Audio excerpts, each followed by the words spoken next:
Today's guest is a returner. They were on 2 years ago and they've doubled their business since. They took the advice and implemented. They're action takers. They work in the apprenticeship space with healthy profit margins. They want to grow their business to 2 million of revenue and then get it ready for sale by selling it to their staff. It's a fascinating conversation with lots to swipe and deploy. Strap yourselves in. Hello, campers. Welcome back to The Business Broadcast, the podcast designed to help grow your business. The Business Broadcast. There's another one pretending to be The Business Broadcast. No, just us, James and James. It is the two Jameses. Hey, I've got a gift for you. James and James sound like a solicitor's firm. We do. James and James having a great time. Could you imagine if we were solicitors? We'd be rubbish. I've got a gift for you. I didn't make it for you. Was this from today's guest? This is not from today's guest, but I just thought it'd be nice to have it. Oh, was this Post for a Punt? Yeah, Post for a Punt. Yeah. If you have got a product or service. A jingle for Post for a Punt? No, I haven't actually. We need something. What can I use? It's time for Post for a Punt. Careful how you say it. Yeah, I'm not even going to go for. No, I can't do that one. If you we need something. If you got a product, I service, insist. Or I'm not going to look at it. I'm going to keep my eyes closed. What's the? Okay, I haven't got my jingles ready. It's time for Post for a Punt. Have you got a product or service? Would you like to get it in front of 100,000 people every single month? Well, you can post for a punt. Punt. That's right. Just send in your product or service and we will, if we like it, post it for a punt. Here you go, babe. You can have a little sticker here. Thank you. Asteroid Coffee. Is this today's guest, Asteroid Coffee? No. We just got a post for a punt. This is what from Asteroid Coffee. This is from Asteroid Coffee. Someone else. To James and James, a.k.a. the Jameses. I'm a huge fan of the podcast. Oh, come on now. It keeps me fueled and entertained, so I thought I'd help you stay fueled by sending in some of our freshly roasted coffee. Live long and prosper from Chloe. And there you go. Oh, I see what he's done there. Live long and prosper. She's done there. Star Trek analogy yeah. from Dr. Spock. And she, Chloe, is a presenter. She has a podcast. She is a... so we've got three packs here. Yeah. I have got the antimatter, the decaf, tasting notes of cacao. No, that's just cocoa. Wow, hello. Pretentious. Cocoa, honey and guava. Honey and guava. It's a 3 medium roast, origin from... This one's called Orion's Rift, an Andean Starlight. Here you go. And I don't know what's in this box. I'm going to put one of these. Chloe's a pal of mine on LinkedIn. She added me on LinkedIn. She's like, I love the podcast. And she's like, can I send you? I know you're coffee snobs. Can I send some coffee? Oh, that's nice, isn't it? Oh, look at this. Yes. Look at this. The Asteroid Coffee Cups. I mean, other people have paid many thousands of pounds to be featured on my content. If you want to get featured on here for free, then Post for a Punt. Post for a punt. If you as long as you're not a multinational big company. Exactly. If you want us to punt your stuff for us, for you, then just send it on in. So they're roasting this themselves, are they? They are indeed, yeah. Which one would you like, Chuds?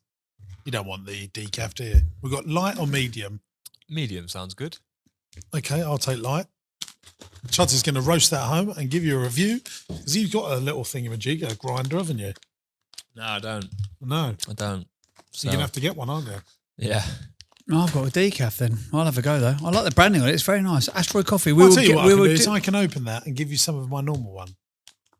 So you can try the normal one. Have you got a normal one there? I've got light. Chuds has got the medium. Have you got the roast? Yes, the ground ones? This is light. It's from one's What's from Uganda. the tasting notes? Strawberry and caramel. Oh, very nice. Have you not got a French press in the hotel somewhere? Maybe, but I'm going to put it in my camper van and get a little... Have you got a French press in the camper van? No, but my friend James Martin does. Of course he does. He's living his best life, isn't he? He phoned me on Sunday morning from like a Swiss... He said from like a Swiss lake. Anyway, there you go. Thank you, Asteroid Coffee. Thank you, Chloe. Very, very nice. We'll give it a try. I like the mug. I'm going to take that home with me.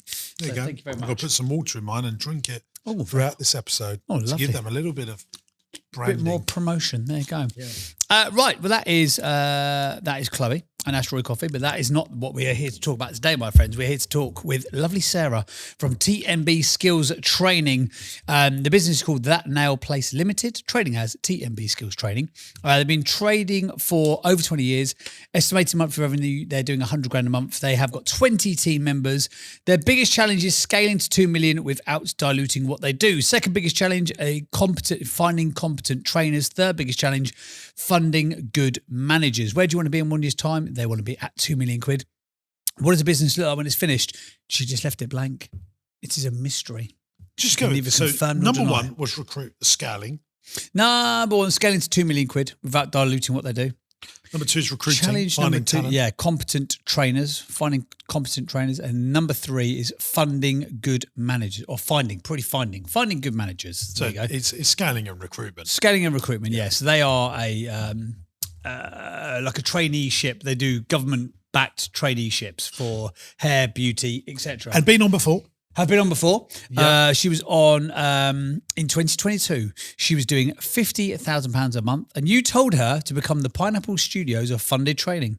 So she did exactly what you said, and she's doubled the revenue and the profits. So she wants to know how to grow this ready to sell if you were in her shoes. So she's ready for the exit. And I think she's got a plan in mind. I think she wants to sell it to the team. Oh, that's called an Employees Ownership Trust, an EOT, yeah. Yep. So we're going to talk about Very tax efficient for her. Well, there you go. That's what Please she don't wants to do. take tax advice from this show. Please get it from your accountant. Yeah, we don't do tax or politics Last or time religion. Last time I heard that an EOT was very tax efficient. There you go. But that could change, especially if Rachel Reeves hears that too many people are doing it. Yeah, what I will say is I'm not a fan of Rachel Reeves. Well, there you that- go. I said it. We don't do politics. There you go. Wow, yeah, but there is no secret that is definitely a fact on this show. Right, but before we get lovely Sarah on the show, here's time for this. Interesting quote or fact. Interesting quote or fact. Interesting quote or fact. It's time for the interesting quote or fact of the week. Well, there you go, gang. I've got some great little quotes here. Go on then.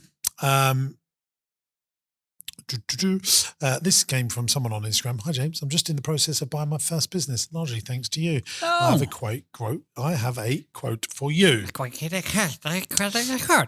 Ready for this? Are you ready for this? That's the question. An athlete won't judge you for working out. A millionaire won't judge you from starting a business. A musician won't judge you for writing a song.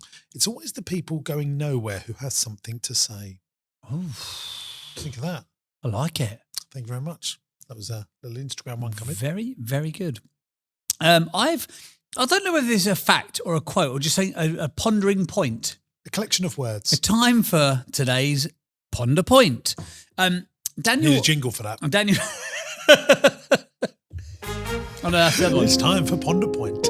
It's time for the ponder point. It's the point of the show where we take a moment, we have a deep breath, we sit back, we relax, and we ponder over today's point. Do you remember late night love letters? Late do remember. night love letters. Yeah. You must have listened to that sort of Yeah. stuff when you was on the way home from gigs. Do you remember that? I do used to remember love that. Yeah. Late Night Love. Late Night Love. Me and my mate used to sit and we'd listen in his Vauxhall Nova. We'd listen to Late Night Love. It's very Yeah. strange when I think back on it. But anyway, Daniel McDade. What a great name that is. Daniel McDade. That's the most Scottish name ever. I hope he's Scottish. He said, I'm not sure if this warrants an interesting quote or fact, but I heard on the business broadcast that you and JS discussing McVitie's Club biscuits. If you like a lot of chocolate on your biscuit, join our club. Do you know that one, Clint Chuds? Did you know there was a scandal that fruit clubs were actually discontinued in 2020? And now only orange, mint and salted caramel, WTF, salted caramel, are in production. Fruit Club was almost a staple as a It kid. was purple. It was indeed. Salted caramel is disgusting. It's no wonder that no one hears about club biscuits anymore because they've become totally irrelevant. So thank you, Daniel, for sending that in. But what I thought was really interesting is the uproar that there was, because I did a bit of Googling after, and there was an uproar. There was like, what do you call them? Like message boards full of what's happened to McVitie's biscuits. McVitie's had to put out an official statement. People asked for it to come back. There's a little petition that went around. What did I say? Oh, crumbs. Very good. Very good. But the point being that all these people who loved it and it reminds you of your childhood and blah, blah, blah, and oh my God, you can't get rid of it. There clearly wasn't enough demand for it. No. So be careful of the voices that you listen to. No, that's right. Because they will The P&L told them. Exactly. And they never brought it back. And even to the point where, and I mean, this is absolutely disgusting, this variant, white chocolate. Do you remember the White Chocolate Club? No. Vile. No. But they would bring that back as a limited edition, but they've not even brought back Fruit Club as a limited edition. So even if the baying crowd are asking for something, look at your bottom line. Look at that P&L. Let the numbers do the talking for you. Do you ever eat biscuits? No, apart from just eating 2 of those things, whatever you're eating. Well, these are not biscuits. This Nutty is from Marks clusters. and Spencer's that do not need a little promotion. But these, Chud's discovered these because he was force feeding me one day. That's a Swiss lie. We were chocolate. stood next to each other at M&S and he just went, these look good. And there's It's a the pack left abuse over that I from get. last time. He went, you will eat this now. Sounds like this it. is a hazelnut and milk chocolate nutty cloud. And when you eat them, you feel like you're on the clouds. So It's good. unbelievable. It is. What was he talking about just before that came on? I can't remember. Yeah, you can't. Club biscuits. Yeah. Then we were segueing in something. I think we're going to talk to a guest. Okay. Should we just talk to the guest because I can't remember what was Yeah, I think we should. Sorry. Thank you, David. Sorry, it wasn't David. It was Daniel. Thank you, Daniel McDade, for that neither interesting fact nor quote, but I liked it. Right, it's time now for us to talk to our guest. Daniel. Not Daniel. I've got Sarah. a joke about Daniel. No, you haven't. No, you haven't. Fingers crossed Chuds has cut that previous clip so you would get no context as to what the Daniel thing means. But let's get Sarah on the show. So shall we? Sarah Abel, all the way from TMB Skills. Hello, lovely Sarah. How are you? Hey gang, we're going back to the pod in just a moment, but I wanted to tell you about Entrepreneurs University. This is a platform that I've created for entrepreneurs and business owners that are serious about growth. There's 100 video lessons from me on everything in business, raising finance, buying companies, property investment, and everything in between. Attached to each video is a downloadable PDF that goes into more detail about what we've learned in the video. It goes one step further than that because I've also put stuff that you won't get anywhere else onto Entrepreneurs University. The lessons go into way more detail, but not just that. You're going to get my business plans, my spreadsheets, and all the files that I use to drive the KPIs in my business. Just think about how powerful that could be for your business. And here's the good news. You can try Entrepreneurs University for free. 14-day free trial. After that, it will cost you just $49.99 a month. That's less than a pair of Nikes to grow the profitability in your business. There's a link in the video description, and I cannot wait to see you in Entrepreneurs University. Hello, James. How are you? I'm very well, thank you. Hello, Sarah. How are you? Hello, James. How are you? What part of the country are you from? I'm in Kent, actually. Hey, go on, Ken. Right by. I'm just outside Canterbury. Well, not far from Canterbury, anyway. Nice cathedral there, haven't you? Yes, very posh. They tell a good tale down there, don't they? Oh, there you Hey, go. what? They tell a good tale. Canterbury Tales. Never heard of it? Oh, yeah, no. Chaucer? Come on. Jimbo Yeah. Sinclair doesn't know what I'm No, I talking don't know about. what it's talking about. We never heard of the Canterbury Tales? No. Did you go to No. school? Yeah. Christ on a bike. Right, tell us if you don't mind, Sarah. Obviously, you've been on the podcast in 2022, and people who've been listening all that far back go, "Oh, I remember Sarah from TMB." But if for those who weren't here at that point in time, could you please tell us a bit about you and the business and give us a little origin story in 90 seconds or less, just so we know the context of where you're at now and how you've got here? Okay, so I had originally salons and I sold them, and I bought, no, I didn't buy, I actually started a training academy and built it up, and then I sourced government funding, so everything from apprenticeship study programs to adult education programs, and I grew that. I think when I came on the podcast in 2022, I didn't have, I only had a small contract at that point. Since that, I've won. Actually, we were the only hair and beauty training business in the whole of the UK to win an adult education budget, which was just under $500,000 at the time. So that helped us scale quite quickly. I think when I came on, James said to me, "You need to become the Pineapple Studios of the hair and beauty world." So I went on social media, built up quite a big visibility on social media, did a podcast with you, James, called The Apprenticeship Godmother. And and it's grown and grown and grown. And now it's just turning over just over 100K a month, and with a nice healthy profit at the moment. So yeah, that's where I'm at the moment. Awesome stuff. So, biggest challenge scaling to 2 million without diluting what we do. Can you give us a bit more context as to that challenge? Absolutely. So we went online last year. So we've started delivering the multi-platform or multi-channel apprenticeship, which has grown as, because I try and look at what people need in the hair and beauty sector, as in what salon owners need, and what they were really struggling with was marketing, but then obviously knowing how to market their business properly. So I sourced a really good mentor in the hair and beauty world that delivers marketing. So we built a course together, and she delivers that, and then I employ the staff to assess it and train it. So that's growing quite quickly. That's brought us in another 100k this year. So I'm looking really to make sure that the programs that we add to our business are, you know, commercially fit as such, so that people want to buy them. So it's really now looking at the different programs we can deliver and scale. And then my other problem is then finding people that are really good at what they do to train and keep the quality up, because as I think as any training provider will tell you, especially if you're Ofsted, we got a grade 2 Ofsted as well since I saw you last too, so that's really good. And we had an ESFA audit, which we only had a 0.0%, 1% clawback, which is amazing because it's not easy to do that.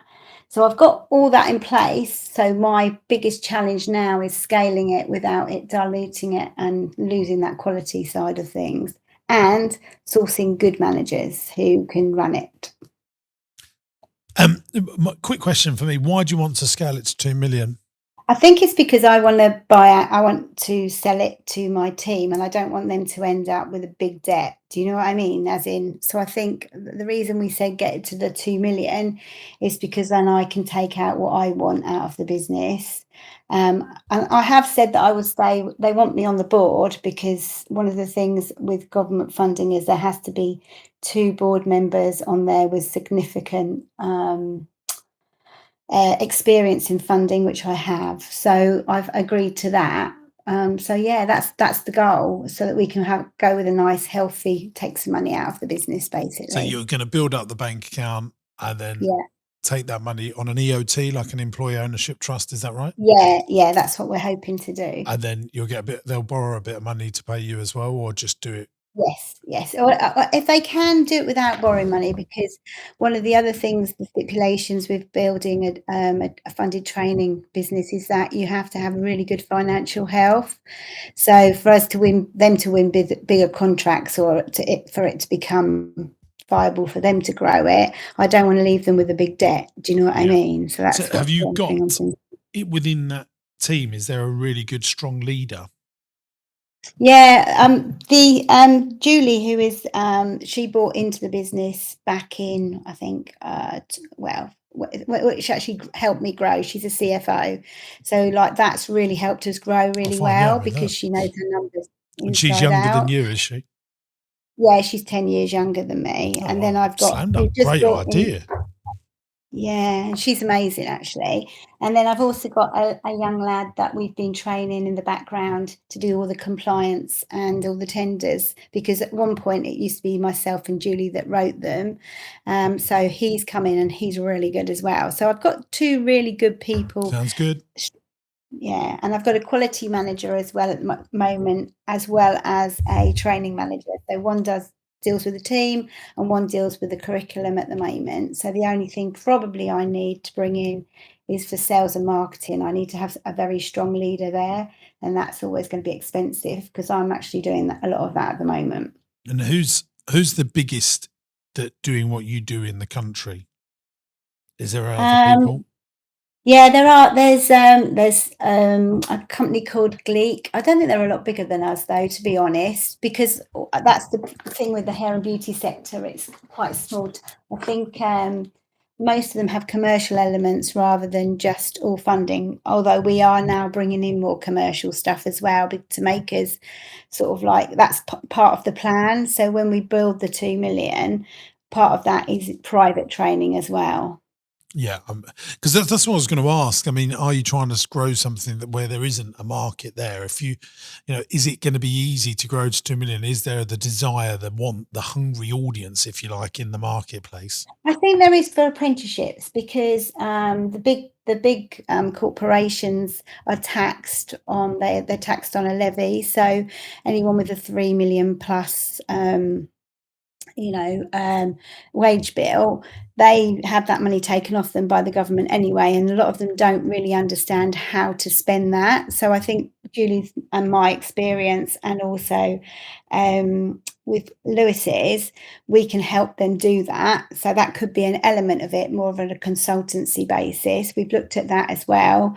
And the other thing was, and then they can get access to funding, and you can buy funded businesses, but one of the stipulations in that is that there has to be 2 board members with significant funding experience, which Julie and I both have. Do you know what I mean? So I wouldn't mind sitting on people's boards to be able to do that as well. So yeah, that's probably where we're thinking of going. It's just how we do it, and if that's the thing. Because the answer to your question is I don't really think, if I was just to say in the hair and beauty sector predominantly, there is enough business there for me to grow it to the 2 million.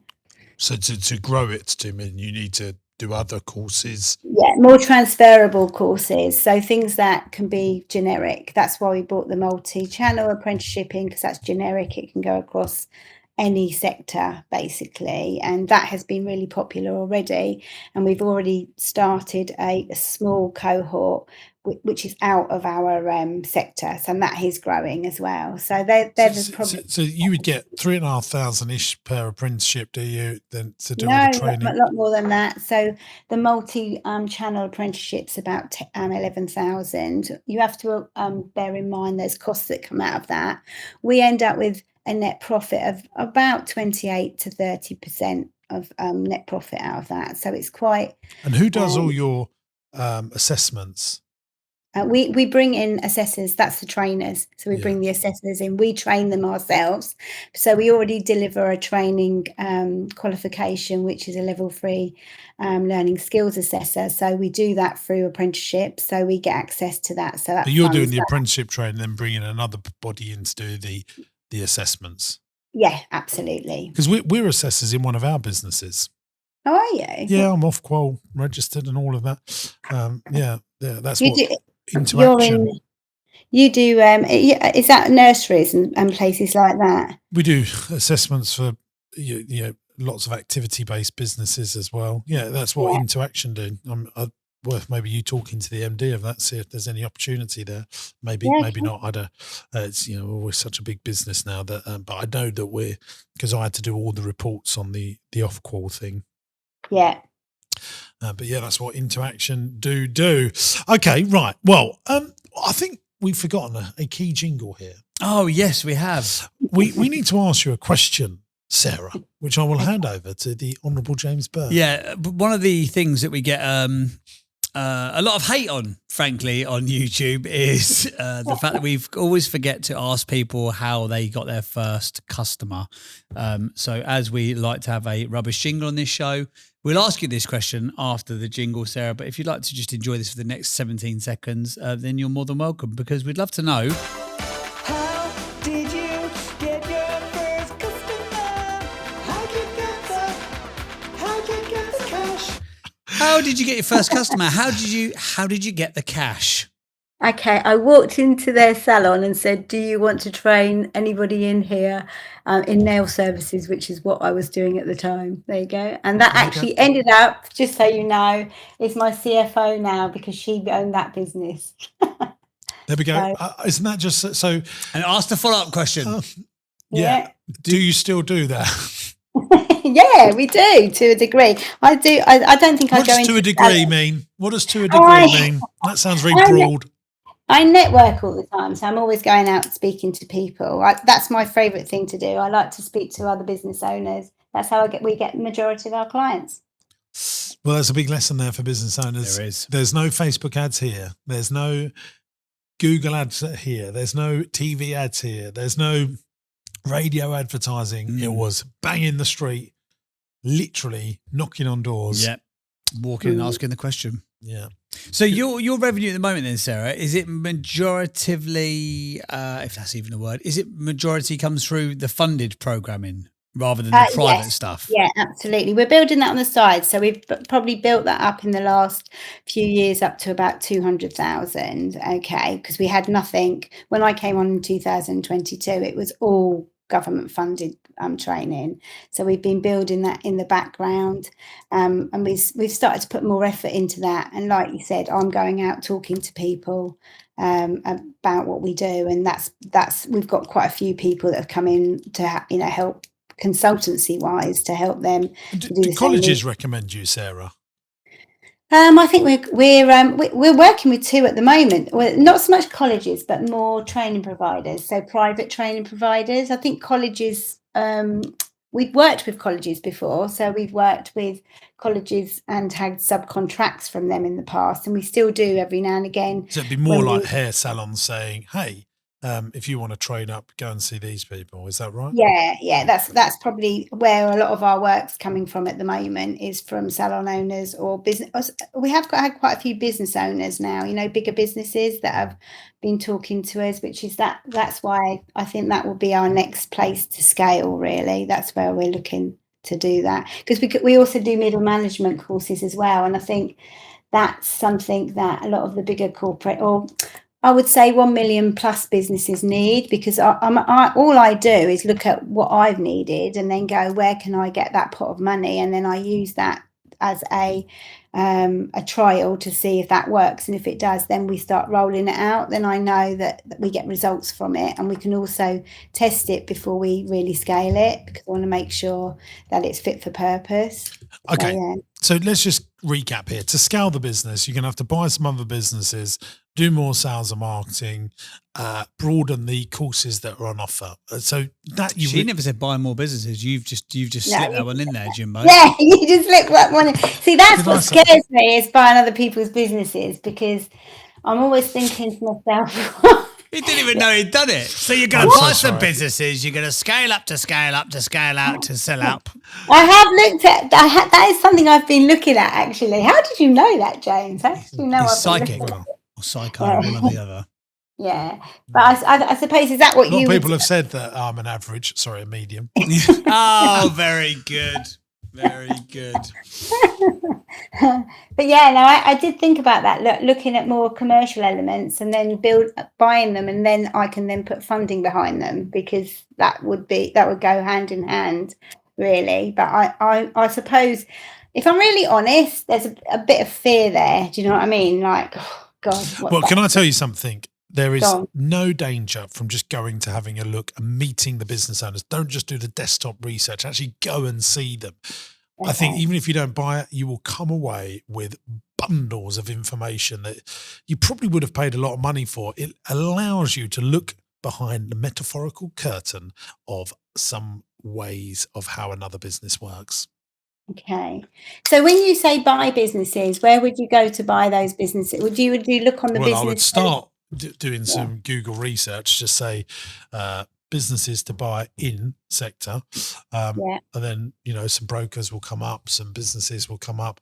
I would make sure that people that do what you do around the country know that you're looking to buy. Okay. That's how I get all my best deals. Other day nursery owners think of me, other farm park owners think of me, et cetera, et cetera. But yeah, there's so many businesses for sale, and there's a big paradigm of wealth shift happening right now. You've got lots of the baby boomers. Their kids don't want to take the businesses on. They've been running them for many, many decades, and they want a safe pair of hands to take them on. And there's great deals out there, great deals. So, get looking. Okay. Yep. Thank you very much. I shall definitely be doing that. Maybe I'll come on in 2 years' time and tell you. Or maybe if you really are serious about it, come along to my event called Buying Businesses Masterclass. I think that's in November. I'm doing a whole day where I teach people how I find businesses, how I fund them, what I'm going to do them. It's only a few £100 a ticket, and it's in one of our venues. It's either at the hotel or at Roller City, but people really love that event. It gets booked up quick. So all the details are on my website, jamessinclair.net. That's a cheeky little plug. Oh, there you go. That was very seamless, wasn't it? I'll definitely be coming, so I'll come and say hello.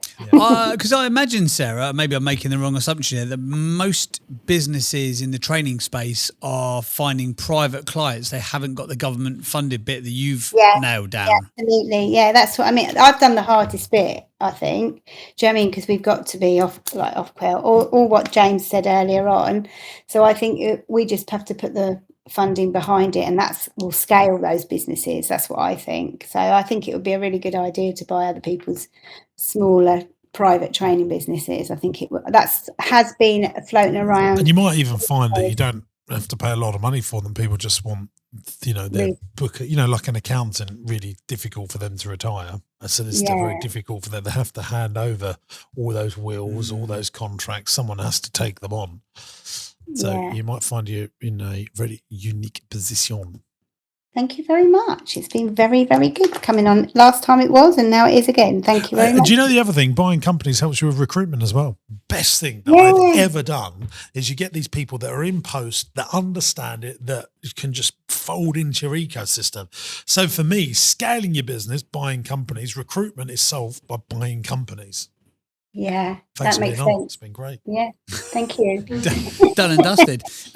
There's a couple of questions that you asked to Jimbo. So the exit plan. So what would you do if you was in this business? You would buy other stuff, bolt it together, then sell it on? If you bolt this up and put this together, I think there would be, the EOT is very tax efficient for you as well. So I'm sure you've basically, you don't pay any tax on the sale of the business, although they don't work for every sector. Everyone's going, wow, this is fantastic. But for these sorts of regulated, like accountants, solicitors, training businesses, they are perfect for this. And the final question then, if it isn't in one of those EOTs, who would you look to sell to? Well, I think this, there would be OPMs, other people's money type institutions, be it venture capital, be it private equity, be it pension funds. This is all their sort of thing.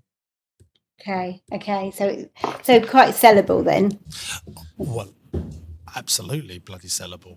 That makes me feel really good. The only, if you was doing a SWOT analysis on a business like this, the big threats is a change in government decisions on how they fund apprenticeships. And that's why I wanted to. That's what I think. That's why we went and did adult skills funding. Why we've also got the other pots, because I realised that, and that's why I wanted to bring more private. And you stuff do in. want to keep that front of mind because, because the government are really your customer. That's how you need to see them. And, they do seem to nowadays change their mind like the wind, which has happened in the last sort of 24 months compared to the 25 years before. And you have to have that in your mindset. I always say about customer concentration being one of the biggest threats to businesses. So no more than 10% of your revenue should come from one source. So if you've got a big customer, any listeners out there, you've got a big customer and they're providing you 60% of your revenue, your job is to dilute their dominance over your business, because the amount of grown men that I've had come and see me cry their hours out because they've lost this big contract that they never thought they'd lose. Either they've gone bust or someone's bought them out. There's been a change of direction, any of those things. And so if your business comes from the government, then all of a sudden they go, we don't want to do apprentices like this anymore. Now, I know. I bought Camp Beaumont, by the way, which is our big holiday camp business, from a company called Inspiring Learning.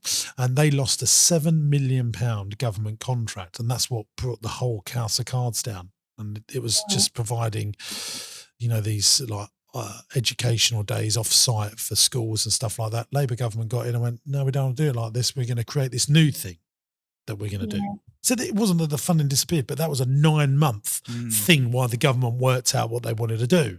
But in that 9 months, they didn't get their 6 or 7 million quid. The whole thing fell down like a pack of cards. So I think that's why I've been building on the side, not just apprenticeships. We've been doing advanced loan funding. Absolutely, So I have tried, but I think you're absolutely right when you say about the the commercial side, because I actually think I could grow that quite quickly now. Do you know what I mean by doing what you've just said, by buying businesses? Yeah, and the thing is with the government, it's very political in terms of everyone's got an opinion. You think of local authorities where, some new councillor comes in and goes, no, I don't want to do that anymore. And just because he's got an ego or she's got an ego, the change of directions change, and that can affect your business. And obviously, what happened to Sure Start, that's gone, and they're now thinking about bringing Sure Start back. Oh my God, you just go round and round in a big old merry-go-round. That's why it's really important you remember you are your own economy, and you must not let customer concentration take over. Okay, thank you, James. Thank you. Awesome. Well, have you got any other questions or queries, lovely Sarah, or have No, you got that's enough to work absolutely with? it. I think I've got enough to work with now. Perfect. So. Where can people find out more information if I they're think can I selling? just say congratulations on her success. Yeah, congratulations, Sarah. Yeah, Well done. well done. Yeah. Congratulations. Hold And thanks on. for being a returner.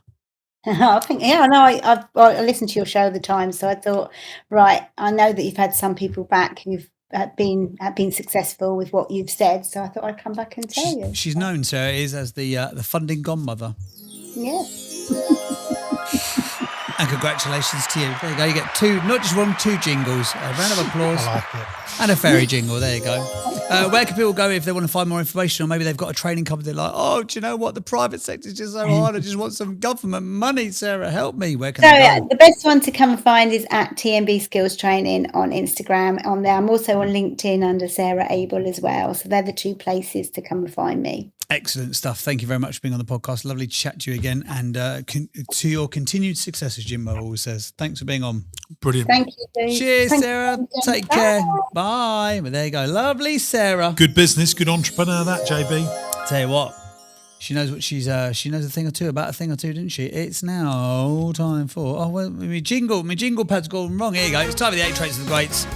It's part of the show where James Sinclair, Oracle of British entrepreneurship, rates our entrepreneurs. He scores them out of a grand total of 8. I know what you're thinking. Why does he do it out of 10 and make it easier to have a percentage? But he don't want to. He likes to make life hard for himself, which is why I try and make all my money in farm parks and attractions and ice creams. 8 Traits of the Greats, starting with the end in mind. Sounds like she is. Yeah, passionate about their cause. Oh, loves a bit of training. Untold amounts of resilience. Oh, we didn't ask, did we? Didn't ask. Master relationships with people. She makes all of her dough from networking, so you've got to be good, ain't you? Commercial awareness, I think she's got that. She has. She's got CFO in place. She has. What do we always say? Employ an accountant and you'll make more money. Number 6, they innovate so they don't evaporate. Yeah, she's definitely trying to, isn't she? I don't like the customer concentration there. It's very high. And she's isn't it? aware of it as well, Yeah. as which is good. But look, this is a good score. They're master marketeers.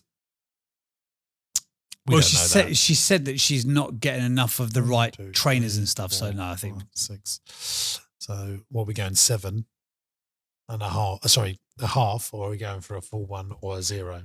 what's that for Master marketeers? marketeers. No, I don't think she can have that. Okay, JB. People really seeing your nasty side. Yeah, I know, but that is what it They is. stay teachable and curious. I'm not here to make friends. I'm here to make content. What a knob! Go on, we got. Well, that is a 6, I ladies and tell you gents. what. That is a top score. Not many people get to the Come 6. on, pass me the It's board. time for the big sing song. The sing's on. It's a 6. She's full of entrepreneurial tricks. She's got a 6. She's full of entrepreneurial tricks. She's got a 6. She's full of entrepreneurial tricks. She's got a 6. Let's see how long I can sing for until Chuds gets annoyed. She's got a 6. She's got a 6. She's got a 6, 6, 6, 6. She's got a 6. James Sinclair. 6, 6. She's got a 6, 6. We're never Do you know doing what I that like? again. Do you know what I like? Do you know what I like? Is the whole team hate that. Chuds absolutely hates it. But I want to keep it in until the comments go, I love that bit. Of the Yeah, song at the end we'll where get him JB in the end, won't we? We'll get him in the end. He's just so annoyed about it. Right. It's time for this now. Thanks, Not another Chuds. feature. Another feature. It's Jim versus I've still got a spare jingle that I've created for you as well. It'll be dum dum dum. Thank you. There's your. Hey, Spoony! Spoonie's back. Hey, Cuppy. Cubby! Right, it's the point of the show where we have a business quiz. We have a quiz related to the sector or the subject that we have just been Can I just speaking say, about. there is no other business podcast on the planet, No. not in the UK, I mean on the planet, that balances complete and utter stupidity with actually, I believe there's still genuine help for people at the same time. We're the fourth best entrepreneurship podcast if you ask Google. Yeah, the what? We're the fourth, Spoonie. You're joking. I'm not joking. Also It's true. live at the Apollo. Oh, God. Can we bring Spoonie to business Jimmy class? Carr's worried. Jimmy Carr's worried we're coming for his bacon. Michael McIntyre's like, oh no, they're going to take my dinner. Right. Sorry, we've got to do the thing now. We can't just have the props. Thank you for listening. I distracted myself. Can I read it? No, you can't, Spoonie. Hang on a second. How much did the UK government spend? Oh, bloody hell. This has been laminated, this one. They mean it, didn't they? I can't even see through that one. How much did the UK government spend on adult education and skills in 2023 to 2024? In brackets, that includes classroom-based learning, level 3 apprenticeships, community learning, advanced learner loans. So how much did the UK government spend? Can I just, Stevie, adult if you're education? watching this podcast, so I'm just going to live edit notes to my team and Chuds. Can we get some branded whiteboards rather than what I can only describe as poverty? Made of cardboard.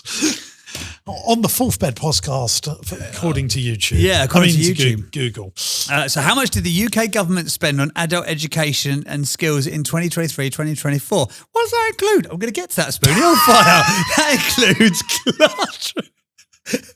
You're the best person to co-host Stupidity with because you're so easily pleased. He is, isn't he? He loves it, Spoonie.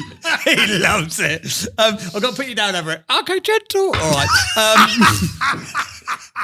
Stop it now. That includes classroom-based learning. Oh, that really hurt. Your vent is getting excellent.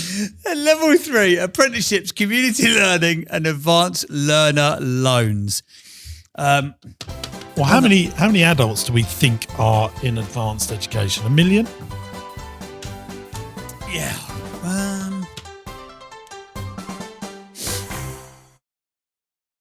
Yeah. Oh, I don't know. Maybe it's a bit more than that, you know. Either 1 million or 1.5 million. I'm going to go... Well, we know that Sarah said that they get 11 grand for their particular program. Yeah, that's what I did. Do. I did 1.5 million times 10 grand. Yeah. Does it include wages? Because they pay some. Yeah, I guess that would include that, wouldn't it? Because that's how much did the government spend? How much did the government spend on adult education skills in 2023, 2024? I'm going to go 3 billion. You're joking. Well, Absolute oracles. You know what they say? Great business minds think alike. Well, if we both win, we can hold this together. Oh, that's not. And if not, we can hold Spoonie. Or should we change it? I don't fancy that. Shut up, Spoonie. Nobody asked you. Okay. I'll go 3.1. There you go. Okay. Are you ready? And the answer is, here we go. The answer is 4.3 billion. We weren't far off, were we? Health and social care receives the largest government-funded adult training courses. This is 25% lower than this is interesting. This is 25% lower than the funding available in 2010, which just goes to show how much has inflation and the cost of living, etc., gone up in the last 15 years, and there's 10% less funding. So that is a true warning sign, as you said to Sarah. If you're listening to this only, you've got to watch this on YouTube for the full effect of this ridiculous section now. However, funding is projected to increase by 2011. However, funding is projected to increase by 11% in 2025. In 2020. I don't know what you do with him. It's better when you've done it on your own.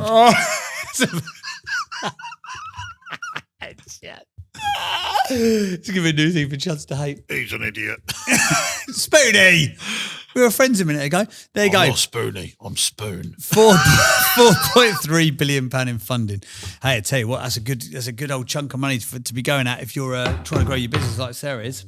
Fantastic. Well, there you go. There you go, gang. I think that's everything, isn't it? Yeah, thank you very much for listening, giving us your ears. Chuds, how do you rate today's podcast out of 10? 8 out of 10. Chuds, everybody. You're like Chuds.